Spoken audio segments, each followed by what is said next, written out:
Thank you for coming. You know, you could be doing a lot of other things right now at 4 o'clock in a beautiful Clemson, South Carolina. So I appreciate you coming, taking advantage of the opportunity. I'm going to, first of all, I've got at least three people who have formerly been in my classes, and apologies, you've seen some of this stuff before. Okay, you can check me to see if I'm still telling the same story. I think I am.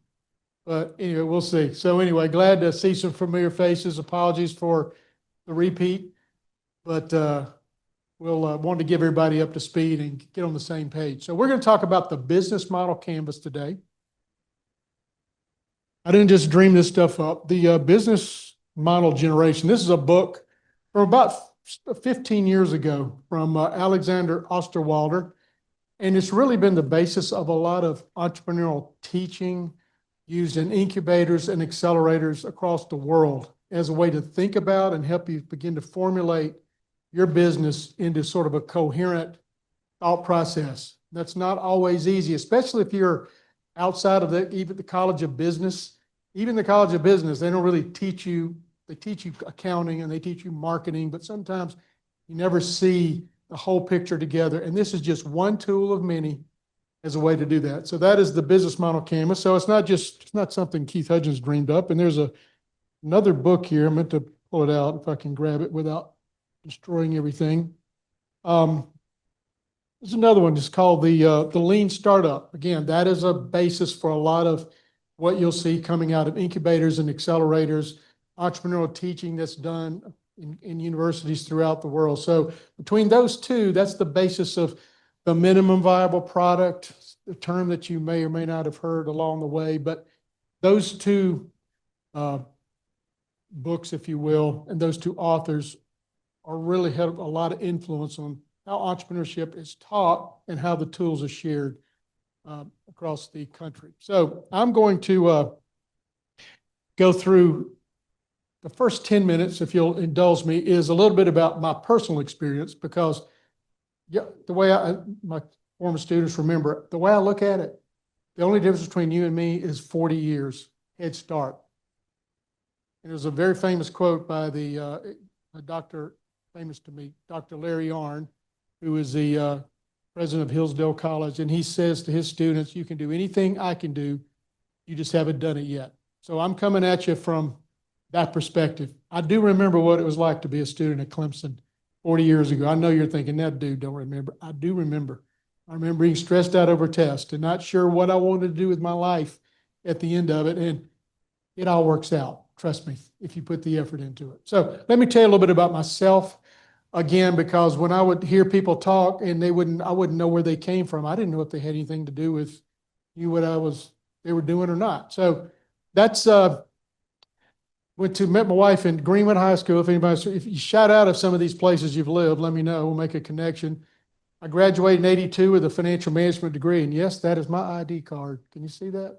Look at that hair. I was the 70s, man. I mean, no, excuse me, early 80s, 70s. So you're laughing now, but you wait until you look back in 40 years and what you look like. And everybody looks the same. The hair is all the same. You think you're different now. Trust me, it's a lot of fun to look back. I encourage you to keep some things physically from this time in your life and look back on them and let your kids laugh at it. You can see we're all in. I was the first Clemson person to come through. And I've got a sister, and you can see all the people up here. But the most important new tiger is that little fellow there. That's Peter, my grandson, my first grandson. He joined us in June. And you can see my daughter and son-in-law already working. Well, I think that was the day before a game, and I went over there to check on them before we headed over to the stadium. So, you'll note that entry date 2043. I've already got the plans in place. All right. So just again, this is kind of on the personal side. Is my wife and I moved up here in 2018 after I sold a business. We'll talk about it in a little bit.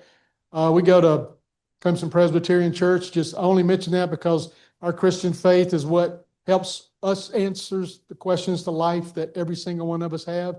You know, when you're in your 20s, you don't think about it as much as you do in your 50s and 60s, but you do think about it. So that's how we answer those questions. The orange areas are really where my life intersected with entrepreneurship in some way or the other.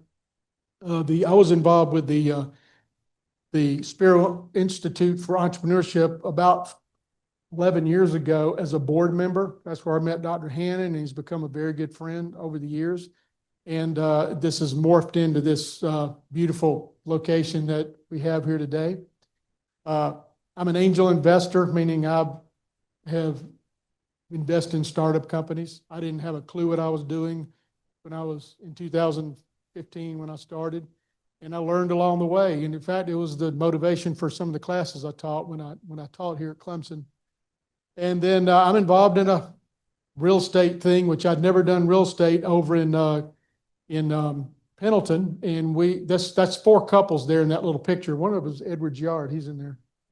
And we're restoring two 100-plus-year-old buildings in Pendleton. So if you drive through there and go to the little ice cream shop, it's pretty cool process to go through. It'll make your hair pull out in trying to do this the correct way, but we're enjoying that. So that's certainly entrepreneurial for me because I'd never done anything in real estate.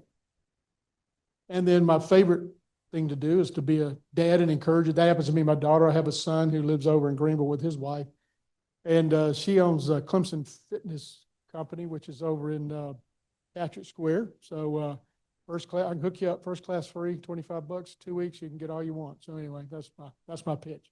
But I do the back office stuff for her. And really enjoyed sort of teaching her what I don't know nothing about the fitness business, but I do know a little bit about how to put together a business and do the financials behind it. So I've enjoyed that. Professionally, I'm like the most traditional career you could think of for the first 30 years. I left here, like most people in the 1982, left and went to work for a company. And you can see here, I worked for 4 years with Beckton Dickinson, and then moved over to a company called Square D, which eventually was sold to a French company. And I stayed there for 19 years, and then an opportunity came along for myself and the man who ended up being my business partner was a good friend. We bought a product line that they were going to exit, pulled it out of this plant, and set up our own manufacturing facility down in St. Matthews, which is down around Orangeburg, if you know that part of the state. Ran it for 12 years and then sold it to a competitor. And then we moved up here because both our children stayed up here and married people from up here. So we just followed them up. And I got involved with the Spiro Institute. And I actually got to know Michelle's husband, Chad Navis, if you don't know him. And I tricked him into letting me teach some classes, and I did for 6 years, and then decided to wrap it up in the spring because I knew I have a grandson coming and my parents are getting elderly. And sometimes you just know in life when it's the right time to make that kind of decision. So I did that, but the fact that I'm able to do this and stay involved, and because I love being involved with students, I really did. And this allows me to continue to do that.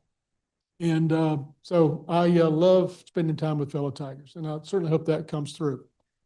So we're going to come back to E&M in a second, but I want to ask you a question. Do you know the secret to entrepreneurship? Here's the secret. Make something people want. That's it. When it comes down to it, that is it. Some of you may be taking Greg Smith's class here after that. He's using Y Combinator videos, as I understand. Y Combinator is probably the preeminent premier accelerator in the world. It's based out in the Silicon Valley, which should surprise no one. And that's kind of and they work with some very, very sophisticated companies and really with a challenge to help them grow. But it comes down to this, is make something people want. Whatever's in your head may be great, but unless you can convince someone that they need it to buy it, then you really don't have a business. So that's part of it. So I say that because I like to go back to this. This is very quickly, E&M, we were a company who started in 1897, and we came along in 2003 and bought what was remaining of that business. But what we did was we controlled the speed and motion of overhead cranes in steel mills. That's what we did. And all the little logos, that is an overhead traveling crane. You can see the molten steel. You've seen it on television or on YouTube moving around.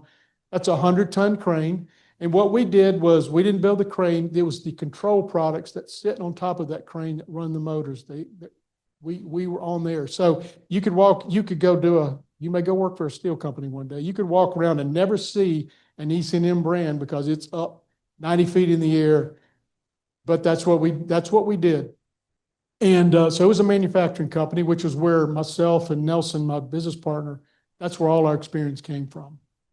And so there's a point that's going to come. This fellow over here on the left, that's Alva Dinky.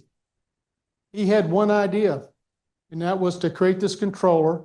Because does anybody know technology-wise what was happening in the late 1800s in the United States? You think technology-wise?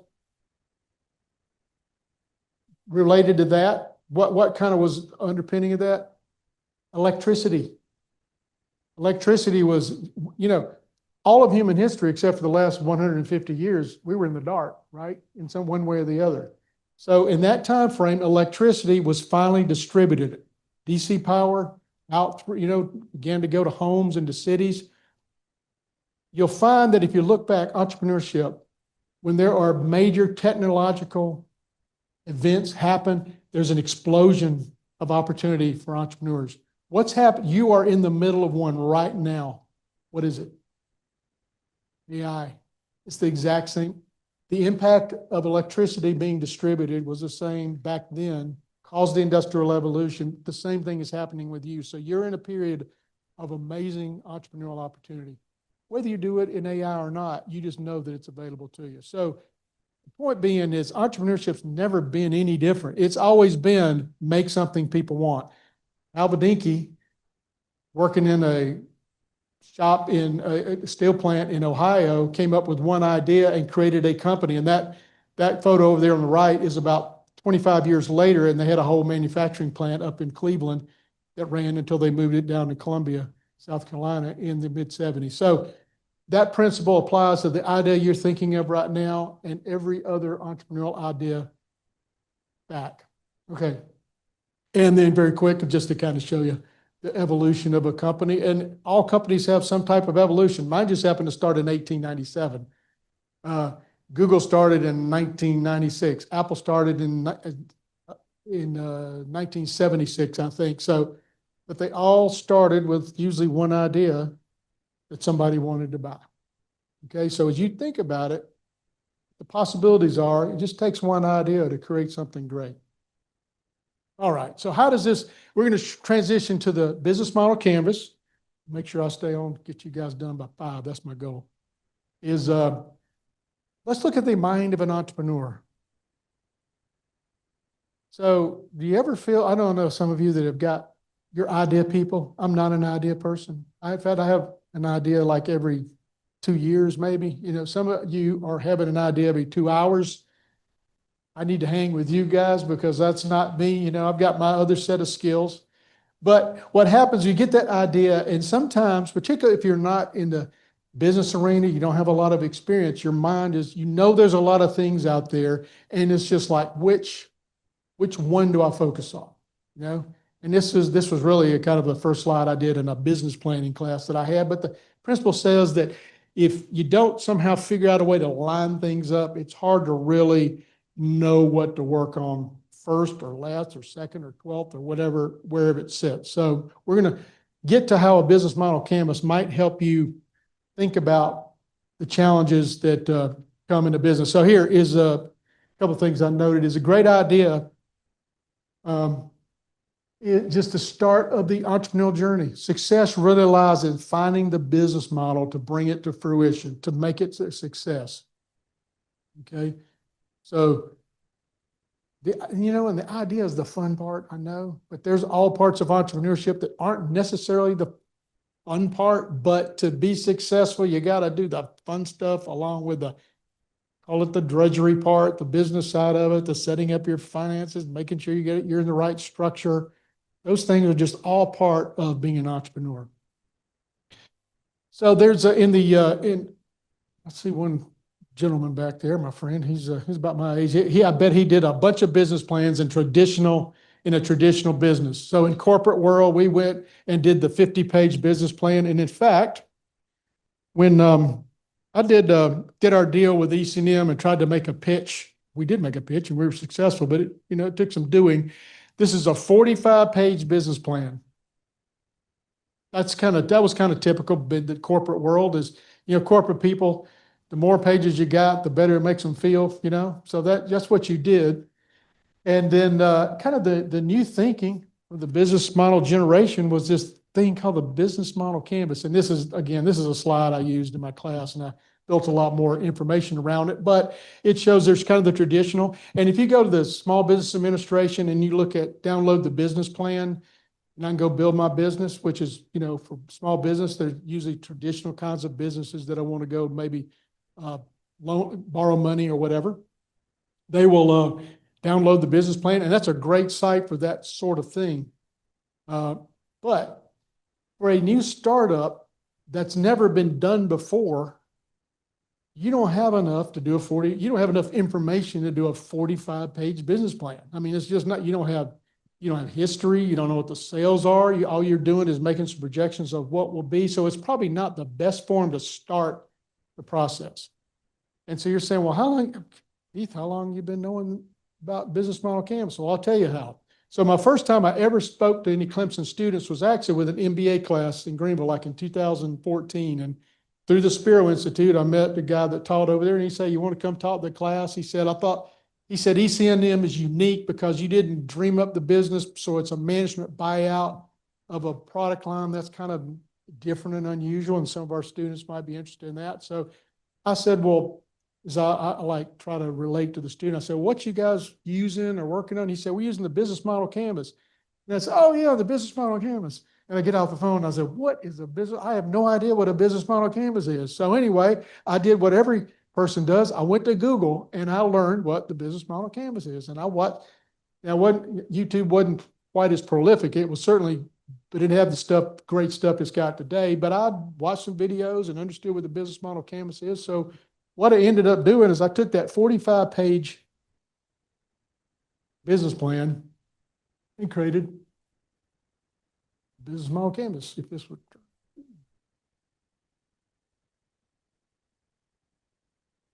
much for the drama. So I created a business model canvas. And so we call this reverse engineering. I reverse engineered into a business model canvas. So it certainly does not have the detail, the graphs, some of the financials that I would have had in a business plan, of which our corporate offices and the people that I was talking to would expect. But this was a great way to show what I could do, though, is if you were really interested in ECNM and wanted to kind of hear the story of how it all happened and it's kind of unusual, it's kind of crazy, and why we were interested and thought we'd be successful, I could sit down with this and tell you a story with the business model canvas. I could tell you the story of our business with the business model canvas. And that's really a great value of the canvas that I think you potentially can take away from this session. And we're actually going to do a business model canvas here in a second. And just doing a little brainstorming to show you that anybody can do it. You don't have to have unique experience. Yes.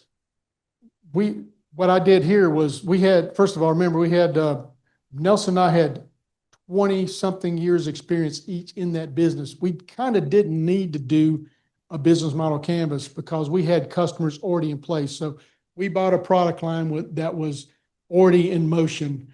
Our challenge was more in how do you pull out a product line that's been embedded in a company for 60 years with all the engineering, bill of material, purchasing data, pull that all out of this massive corporate infrastructure that had IT that was bolted together over 50 years and create that was our challenge entrepreneurially more than just validating, because we knew we had customers. Our biggest goal was not to screw it up.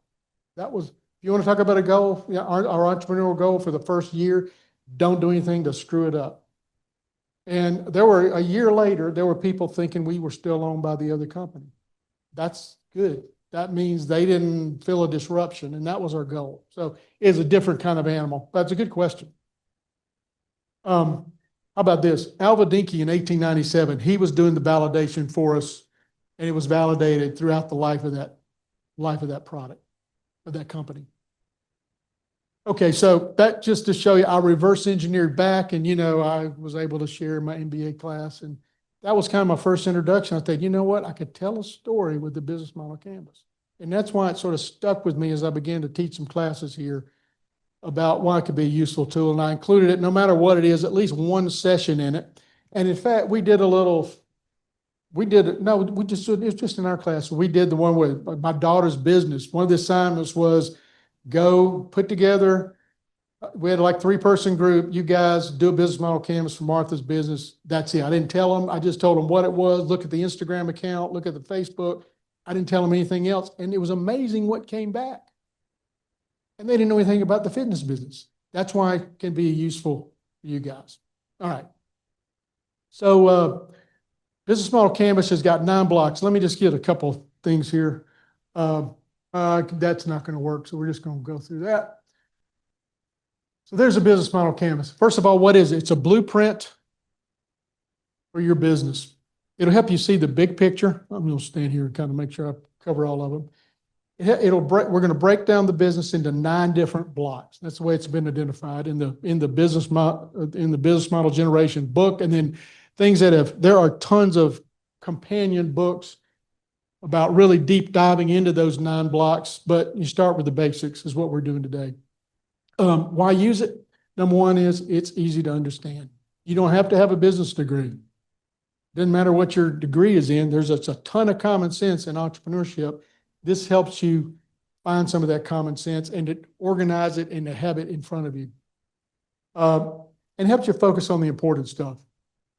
Nelson, my business partner, used to say, we got to be careful about minoring in the majors and majoring in the minors. Sometimes you'll major in something that really has nothing to do with the customers, but you get fixated on it.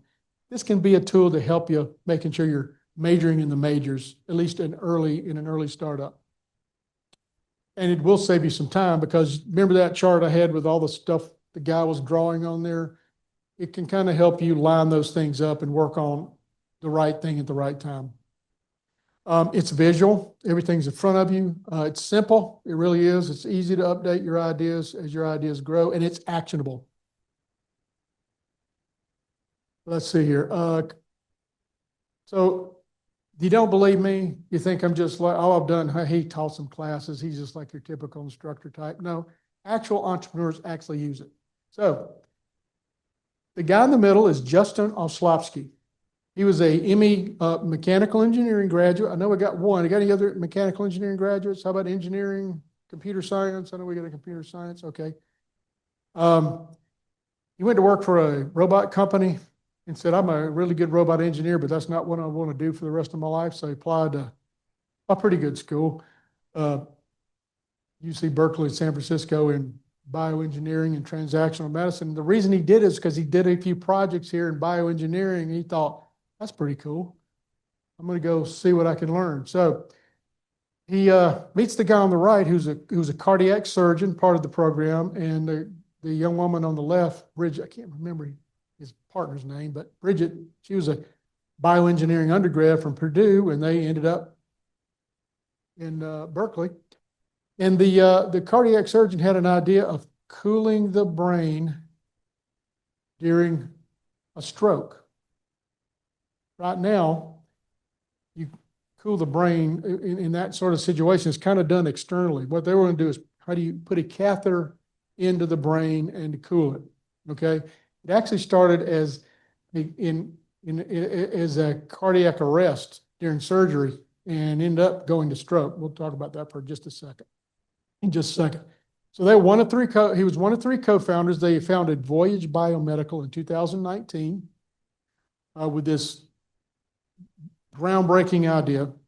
The Voyage Biomedical went through 3 incubators. You're sitting in an incubator right now, and 1 accelerator, Y Combinator.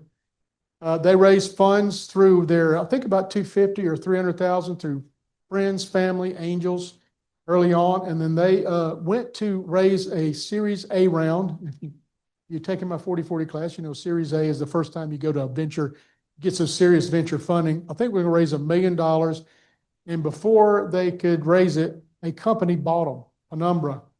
2023, they provided, they were a leading provider of stroke care. That was their thing, and that fit right into what they were doing. That's very unusual for a company to start up in this bioengineering, biomedical, and to sell in 4 years. That's extremely, it's usually a 10-year slog, 10-year, 12-year slog to make it there, but because they hit it at the right time. Okay, so let's do a little math. Who's got their, somebody put a calculator up on their phone. All right. So this company sold in the mid 8 figures. Somebody just throw out a, what'd you call it, mid 8 figures? Somebody give me a number. Mid 8 figures. 87 million. Okay, they owned 85% of the company. So somebody go 87 million times 85. They owned 85%, so 87 million times 85%. What does that give us? Okay, divided by 3. Okay, I don't think it was 87, but it's probably like 40 million, but that's amazing, right? That's amazing. Okay, so you got people that made millions of dollars on an idea that's going to change lives, okay? It's not chump change, right? It's going to change lives. So here's what, in one of the incubators, this is just, see Justin, he spoke in my class several times from way out on the West Coast. He'd zoom in, and you knew I was talking about the business model canvas, and he showed me, he posted this up in his thing. There's Voyage Biomedical in 2019. He said they did 40 iterations of a business model canvas for Voyage Biomedical. If you notice, in the middle there, the value proposition, it says, stops brain death for people who experience cardiac arrest. Well, they found out that when they talked to people that cardiac surgeons, thoracic surgeons, they weren't really interested because they have a way to handle that. So then it morphed into, it pivoted to strokes. But every time they would make they would iterate through using a business model canvas. So as I like to say, somebody that made tens of millions of dollars selling a business, if it's good enough for them, then it's good enough for us.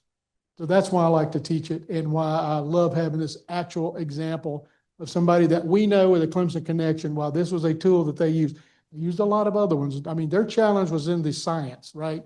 But none of them knew anything about a business.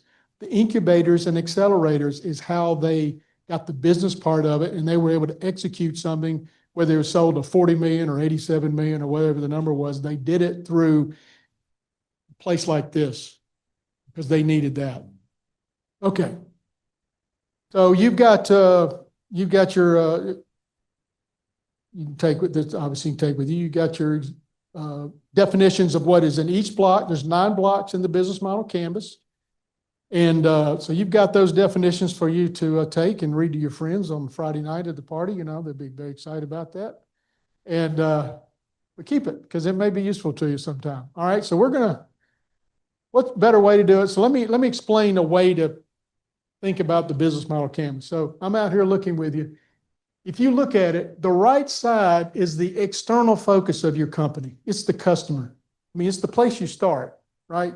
If you don't have a customer, then you don't even waste your time about internally. You got to figure out if you got a value proposition, which is a fancy word for saying if they got a product or a service that anybody wants, and what can it do for them, and what customer segments that I'm going after. That's kind of where you start, right?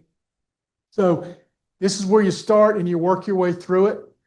And then on the left, once you've kind of got this sorted out, I think I got a value proposition. I think I got a customer segment. I've done some validation of that. I think maybe that's some of the things you're doing in Greg's class, you know, here in his discussion, is validating what it is you're explaining. And on the left side is the internal focus. What's it going to take for me to execute this right side? That's what it's doing for you. It's just giving you you can see already how a framework is to getting your mind organized about a business. So what better way to learn something is we're going to build our own business model canvas, and we're going to open a pizza store in Clemson. So this is Clemson. It's got students, it's got families, and we're just gonna, I did a little bit, but I've got it hidden, and I'm gonna let you just throw out some stuff and let's see what we got. So let's do this in we can do it in 10 minutes. For sure we can do tips. Okay.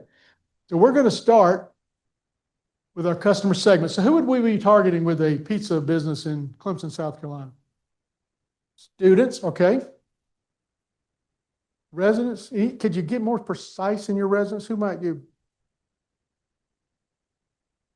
Okay, what's that? Locals, okay. Your professors, maybe instructors. Are they going to like for lunch maybe? Okay, lunch. What else? Anything else? Yes, sir. Family with kids, very good. Everybody okay? Okay, there you go. That's good. All right, let's see what I came up with here. All right, student seeking overnight. You know, there was a Chinello's Pizza right up the road here. I ate many of you remember Chinello's Pizza? I ate many of those, way too much. That's my freshman 10 came from Chinello's.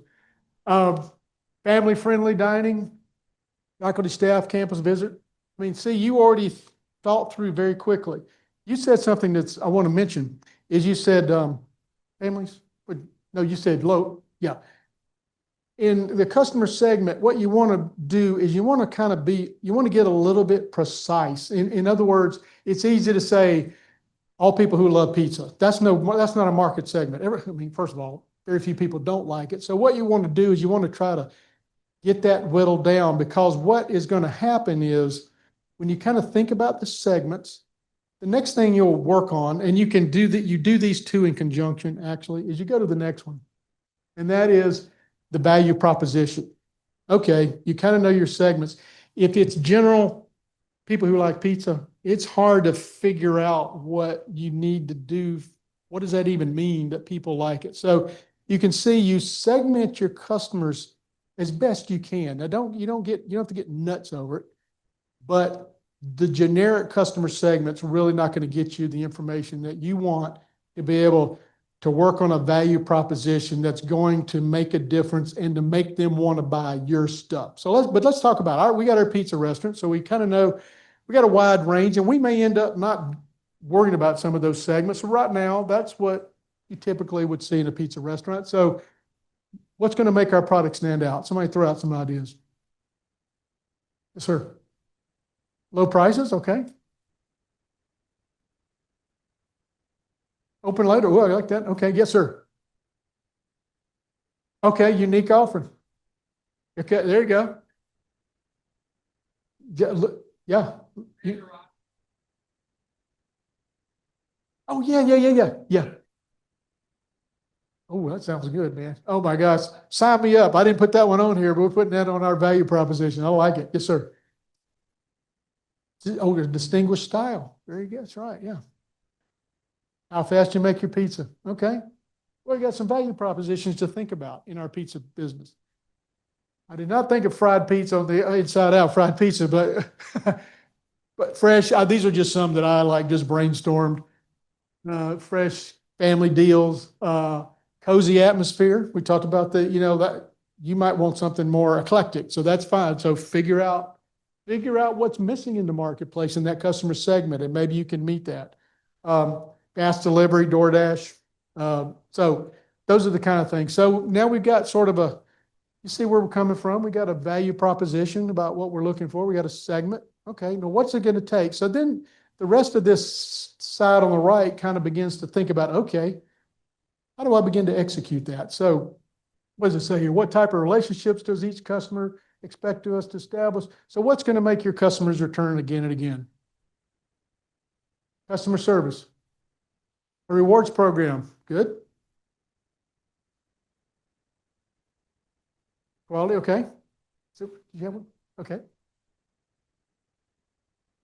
Location, all right, good. Let's see another hand back here. Yes, sir. Oh, that's okay. All right. Hey, that is different. I like it. Just a typical. I'm so generic. I told you I don't have any ideas about it, so I just went the generic stuff, but just thinking through what makes some of these places successful, or any sort of place like this. Rewards programs, birthday, personalized service, but birthday rewards, whatever that might look like, loyalty rewards, in-store events, whatever. So again, you can see now, thinking about the relationship. What does it take to interact with that customer to get them engaged, to get them, my business partner, a totally different animal, you know, but E&M was, our thing was never give them a reason to look at anybody else. Never give them a reason. I mean, even if they blamed us for something that wasn't our fault and we got to pay $4,000 to fix it, we just do it because we never wanted them to go somewhere else because the opportunity and the launch of those kinds of things you would think about in this area. Channels. How are you going to deliver to the customer? DoorDash, Google, right? You have the typical. Right? How else are you going to deliver? Drive through. Ooh, no, let me put that one on there. Good. Walk up to the counter, right? I mean, that's the way to deliver is like you're going to have a physical storefront to walk into the counter. So let's say physical store, online ordering and delivery. Everybody does that. Pop-up events, secure stadium arena. I don't know if you're familiar with Joe's Pizza up in Patrick Square, but I think this year they got a spot over there in the stadium somewhere. And I don't know if they're going to make a ton of money, but there's a whole lot of people walking by and going like, Joe's Pizza, where's that? You know, so that's also a marketing aspect of that. So being creative, and then obviously social media promotions and whatnot. So those are kind of some channels to market. All right, so now we're going to talk about the revenue stream. We've got segments, we got channels, we got how we're going to create relationships. The next thing is, I mean, this is the super important part, right? Now we've gotten to the finance part of it. So how are we going to, what are some of the revenue streams of a pizza business? They're going to connect to the things we've talked about already. Whatever you're selling, right? Okay. Merchandise, the merch. Anything else? I mean, it's pretty, you're going to walk up, you hand them the credit card, you pay the credit card. I mean, you know, it's pretty, nothing exotic about a pizza business. You got direct sales, right? You got pizza, you got drinks, you've got desserts, you have upselling. I've never worked in food service, but some of y'all may have a little bit. You try to upsell. You always say, "Are you interested in our molten lava cake?" After I'm like, "Yes, I'm interested in that." You know, that's what you want to say. Catering, camp, that could be an opportunity for some revenue, and then branded merch. There you go. So if you got a thing going and you want to differentiate yourself. So again, a pizza business is really simple, but a lot of businesses are kind of simple. So I just encourage you. You can see how you can, and we did that in 7 minutes. That's pretty good. And we're just brainstorming. I mean, in the end, this is a brainstorming tool. That's really what it is. But it helps you organize that brainstorming into not being a hurricane, but, you know, just like a mild thunderstorm, you know, you can sort of get things organized and lined up. Okay, so we're got our right side done. So let's just walk through kind of quickly. All right, what are some of the key activities that you got to perform to support everything that we just laid out on the right side? Yes, make pizza. That's right. What else? Think of anything else? Sell pizza. Okay, that's good. Market pizza. Buy inventory. Yeah, that's good. Those are all actions that we got to have. Yes, sir. Train employees. That's a good one. All right, let's see what we got here. Pizza prep and baking, marketing, inventory management, staff hiring, and training, customer feedback. I'm big on, you spend some time in customer feedback. So those are, and we could think of a lot of activities around the pizza, but those are just kind of things that was my brainstorming list, and you gave some very similar and a couple others that were outside of that. So one other thing, when we did that thing in the 30-10 class with my daughter's business, what was amazing is the wide variety of stuff that came in. You know, it wasn't just like everybody picked the same 4 things. It was like, some of them were like, oh man, I never thought about that. And I would put the list of this class of 40, and it was like this long of different kind of ideas. And then some of them were layered over the top, but it was pretty cool to see the power of that brainstorming that can happen with something like a tool like this. Okay, almost done. Key resources. So what do you need to run the business? Employees, capital, money. I think that's good. Building. What's that? Supplies. Okay, all right. Pretty obvious. You need a commercial kitchen, right? You need a skilled staff. A prime location, hopefully. Many businesses didn't make it because they didn't have a prime location, but that would be ideal. Tools, point of sale system, credit card system, how are you going to set up your social media, all that type of thing. So you would, your alarm system in your building. I mean, there's all sorts of things that that you're going to need in order to run your business. And then let's talk about who or what can help your business succeed. That's going to be under key partners. So who are some of the partners in your business as a pizza owner, pizza restaurant owner? You have partners, lots of them. Yes. Suppliers, food suppliers, right? Beverage suppliers, yes. That's very good. Yeah, you hire a marketing firm. Absolutely, that could be somebody that could do that. What else we got? Oh, I just click it already. Yeah, sorry about that. Yeah. So we've got food suppliers, beverage suppliers, delivery services, that, and you can have things in different places. Yes, sir. Right. Yeah. Aramark, they're not pizza.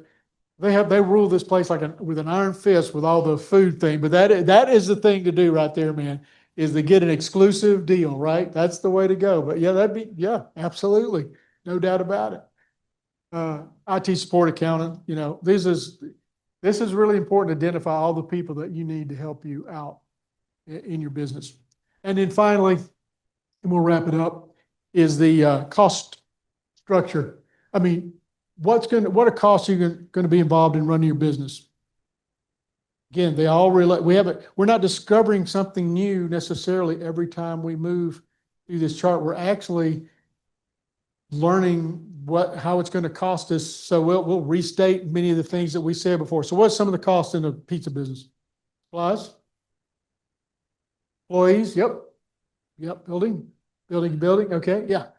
Food and beverage, rent, utilities, internet, anything you can dream of. This is what Megan and I had a good conversation about her business. Like being a finance guy, is like when you're starting out something, think of every cost that you could ever dream of spending and identify it. You may not spend it, but this is the place to really understand, because in the end, you got to make that revenue side and the cost side make sense. That's what this is really all about. And that's what is a successful business. When those two go together, and then you've got something. But only by doing the hard work up front do you really know if you've got something. Okay. So there, look at that. See, we did it. We actually did it in 13 minutes. We did a business model canvas on a pizza restaurant. Does anybody in here own a pizza restaurant? Okay. So we did pretty good for people that didn't have any clue what a pizza restaurant, how to run one. See the common sense involved in it? You can do that for your business idea too. This is easier because it's something that we know. But even if it's something brand new, you can begin to think about it. Yes, sir. Both. Yeah, sure. You'd be a key partner is your bank. And it's down in the cost structure. Yeah, you got to pay it back. There's a funny thing about being an entrepreneur is when you take money from people, they want it back eventually. So whether it's a investment like a venture capital, angel investor, one day I want the money back, but in some cases it's not coming back, but a loan, they always want it back, right? And if not, they'll come get your pizza oven and sell it for, a dime and try to get their money back. Yeah. So and that's the thing is when you're doing this, don't get hung up on perfection. You've got some general rules that you would apply to it. I'm going to give you a couple of recommendations. Now, you'll notice it's actually, I thought there were going to be more of the entrepreneurs in residence here. That's okay. So I'll try to differentiate a couple of suggestions I've got for you. This would fit, let me just show you. There's a lemonade stand. I use lemonade stands. I use them quite a bit in my class to make business concepts simple. You can explain anything with a lemonade stand actually in business. But you'll see over here, I found this. Where I found this? The internets. So I went and there's okay, Tesla, there's their business model canvas. Look what that looks like. And then here's Apple business model canvas. Now, Jeff Bezos, not Jeff, but who's the guy? Jobs. He didn't sit down and do a business model canvas. Somebody obviously came in and did this, but proving that you can take a complex business and get the highlights. You could tell a story with these business model canvases about their business at a high level. And that's kind of the point. Okay. So how can I use it? I hope it's been kind of obvious. So this is the entrepreneur in residence. Got a couple of them here. This would be entrepreneurs with an idea. So you kind of fall in this category. I think that's what most of you would be, is that use it to visualize how you could get to allow it to evolve into a business. Start messy. Okay, you'll notice I gave you a little, yeah, sticky thing, right? Don't write on your business model canvas. Use this. Put your ideas, begin to lay out your ideas on your business model canvas, and then you can take them off, put them back, take them off, put them back. It's a living document is the way you want to think about it. It's a brainstorming tool. Get it, and you get really serious about something, get it and blow it up bigger than I've got and put it on the wall in your conference room or your bedroom if you got something serious going on, and just walk by and have the stickies there and put an idea up, take it down. You want it to be a living document. It's never static. A business model canvas, a business plan of any business should never be static. But when they're 45 pages, they're more likely to get static real quick than if you got a tool like this. So don't aim for perfection, especially early stage. Just get some stuff on paper. Expect it to change week to week. In this case, for the entrepreneurs in residence, they're constantly talking with mentors and different types of people, classmates. You can also do this, though, if you're not involved in this and you got friends or people that are working on it, get them involved. Let somebody who's not involved in your business look at this and just see what they see. Because you know how it is. Once you're deep into something, it's hard to see outside of it. So get other people to give you some feedback on a business model canvas. Again, with your stickies. Never treat it as a final document. And business model canvas can be the foundation for you to do a pitch. And this was particular for if you decide to be involved in any of the pitches that are across campus. A business model canvas that you put together will help you organize your thoughts to be able to tell your story. Okay?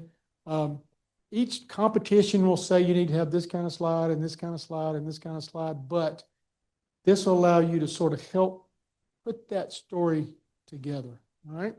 Okay, and then that we've also got what I'll call analysts in residence. I don't think we got any of those here, but you can tell this, folks, if you see them, is that these are people that are working here at the Launchpad. They don't have a business idea, but they are an analyst for a company, usually in a startup or a smaller type of company.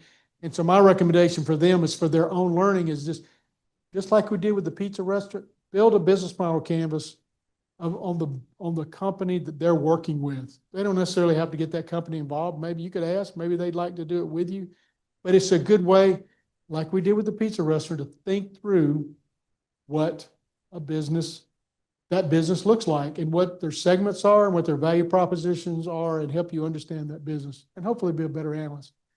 And then finally, sort of general tips is brainstorming session. Okay, I'm talking specifically about the interns, but I would recommend that you would, if you've got an idea, is to get somebody, if you've got a team that's building an idea, brainstorm it together, work it together. Get somebody involved that's not in your business, or maybe that's, adjacent to it. Let them be involved in it, help you brainstorm through it and see what you're possibly missing. The goal is discovery, not necessarily documenting things to their 14th decimal place. And then the most important thing you can do is go online. YouTube, man, what a resource for all kinds of stuff related to the business model canvas. It is as you know, you can learn anything on YouTube. And I told now that I'm done with 6 years, I said, everything I taught you, if you'd have known the order to do it, everything could have been, you could have watched YouTube and learned everything.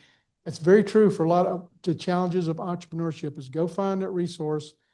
Yes, use AI. Use AI to help you do the first brainstorm, but do me a favor. Don't let that be your answer. All it does is maybe unlock your brain. If you do it and don't do any more, then your business idea is an inch deep and it'll crumble at the first challenge. So sure, let it help you with creativity, which I need to do, but go deep in your own thought process. Let it be a tool and not let it be the thing that supposedly, would do your business model canvas, because you shouldn't even mess with it if that's all you're going to do. It's not about filling in the blocks. It's really about using it as a tool to help you understand and grow your business. Never forget, the secret is make something people want. One of many tools is the business model canvas. You got some templates there that you can use and mess around with and see if that works for you. But you can go find other tools, and I encourage you to come to other sessions and that you'll see throughout the year here at Clemson, and see what you can learn. This may or may not be your thing, but there'll be somebody that's certainly willing to work with you and help you. That's it. Hit me up anytime you like. That's my LinkedIn, and then there's my personal email. Be glad to connect with you. I don't have a thing lined up yet, but I kind of will occasionally do like a mentor section. I know Edward Giard's doing one in the morning, like you can sign up through that. I really meant to get your names and your emails. I'm hoping that somebody has got that, because I'll put this in a PDF and shoot it to you if you'd like. If you don't get it from me like 2 or 3 days, you got my thing, send me an email and say, hey, that means they didn't have the list. I won't hold you up to write all that down now. Any questions? I know it felt like a lecture, but I hope you walk away that you actually got something that you can use and that can be useful to you, and love to stay in connection with all my Clemson Tigers along the way. So whether you're a grad or just connected to Clemson through as an instructor or whatever, love to remain in touch as you see fit. So don't have anything, I'll hang around for a little bit, but thanks a lot. Been great to see all my folks that were in my classes before. It's always good to see your smiling face. Thank y'all. Y'all have a great night.